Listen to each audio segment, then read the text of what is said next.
1 Kings 11.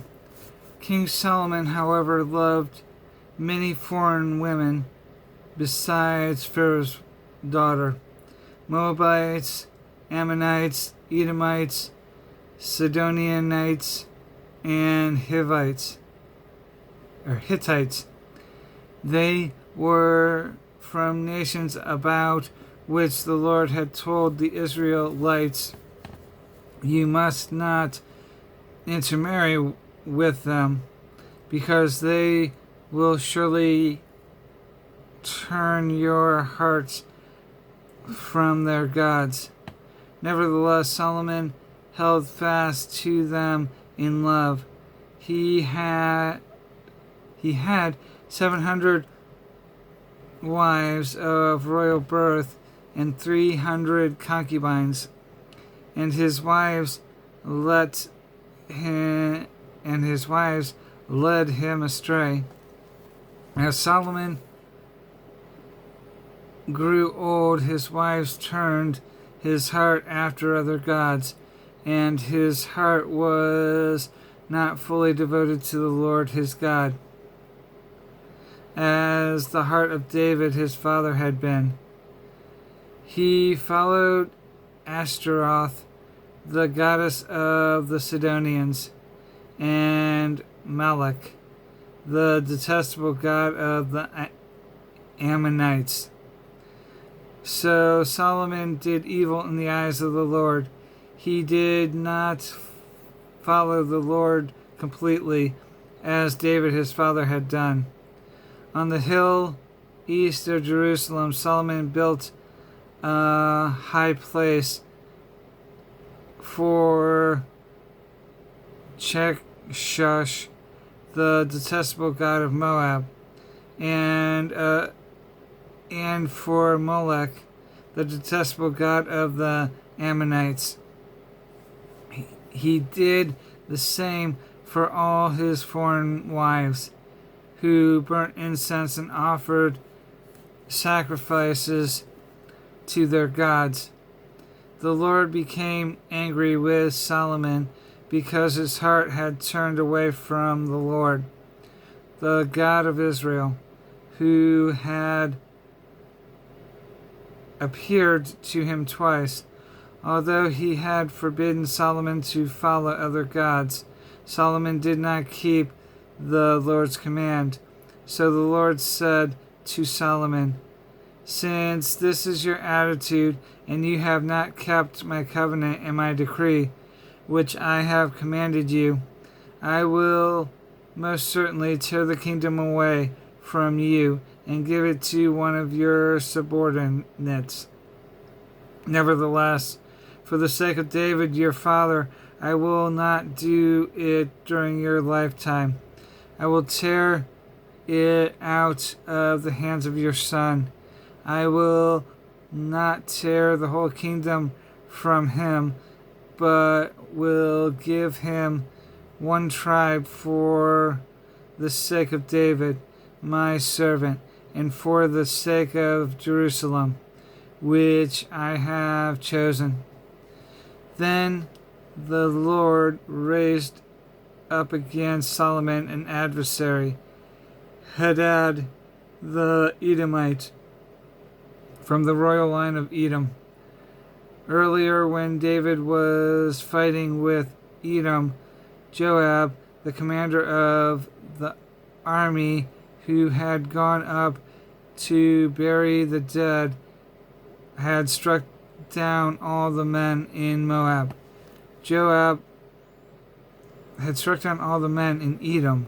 Joab and all the Israelites stayed there for 6 months until they had destroyed all the men of Edom. But Hadad, still only a boy, fled to Egypt with some Edomite officials who had served his father. They set out from Midian and went to Paran. Then, taking men from Paran with them, they went to Egypt. The king of Egypt, the Pharaoh king of Egypt, who had Hadad, who gave Hadad a house and land and provided him with food. Pharaoh was so pleased with Hadad that he gave him a sister of his own wife, Queen Tahpenes, in marriage. The sister of Tahpenes bore him a son named Genubath, whom Tahpenes brought up in the royal palace. There Genubath lived with Pharaoh's own children. When he was in Egypt, Hadad heard that David rested with his fathers, and that Joab, the commander of the army, was also dead. Then Hadad said to Pharaoh, "Let us go, that I may return to my own country." "What have you lacked here that you want to go back to your own country?" Pharaoh asked.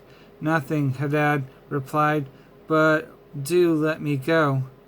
And God raised up against Solomon another adversary, Rezon, son of Elihud, who had fled from his master Hadadezer, king of Zobah. He gathered men around him and became the leader of a band of rebels. When David destroyed the forces of Zobah, the rebels went to Damascus, where they settled and took control. Rezon was Israel's adversary as long as Solomon lived, adding to the trouble caused by Hadad. So Rezon ruled in Amram and was hostile towards Israel. Also, Jeroboam, son of Nebat, rebelled against the king. He was one of Solomon's officials, an Ephraimite from Zeredah, and his mother was a widow named Zerhu. Here is the account of how he rebelled against the king. Solomon had built the supporting terraces and had filled in the gap in the wall of the city of David, his father. Now Jeroboam was a man of standing, and when Solomon saw how well the young man did his work, he put him in charge of the whole labor force of the house of Joseph. About that time, Jeroboam was going out of Jerusalem, and Ahijah, the prophet of Shiloh, met him on the way, wearing a new cloak. The two of them were alone out in the country, and Ahijah took hold of the new cloak he was wearing and tore it into 12 pieces.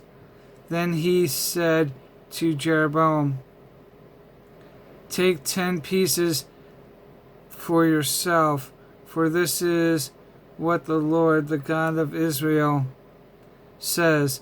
See, I am going to tear the kingdom out of Solomon's hands and give you 10 tribes.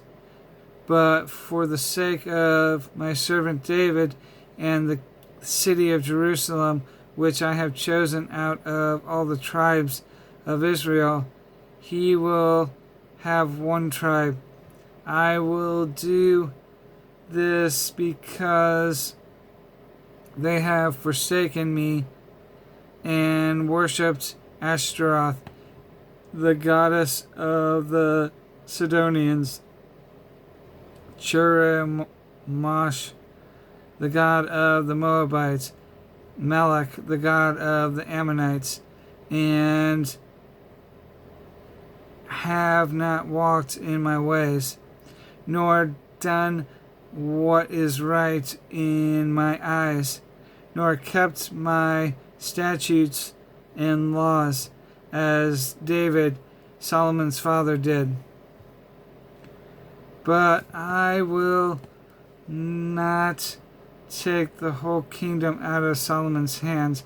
I have made him ruler all the days of his life for the sake of David my servant, whom I chose and who observed my commands and statutes.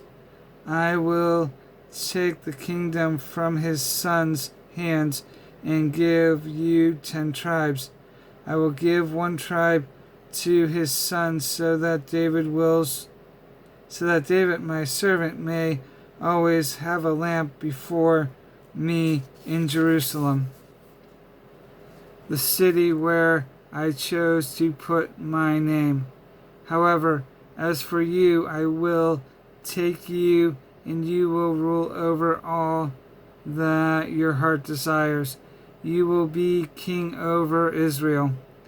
If you do whatever I command you, and walk in my ways, and do what is right in my eyes, by keeping my statutes and commands, as David my servant did, I will be with you. I will build up a dynasty as enduring as the one I built for David, and will give Israel to you.